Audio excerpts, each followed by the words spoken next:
Ayan guys, yung aking Dominar 400 may problema.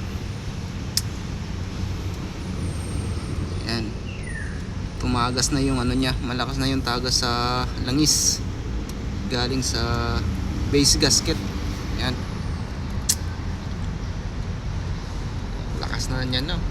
Aray ko po.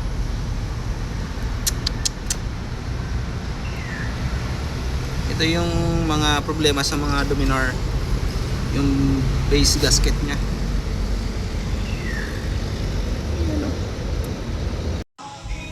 So yun guys, naibaba na natin yung engine ng ating Dominar. So DIY lang tayo magpalit ng base gasket. Yan, ito na yung parts nya.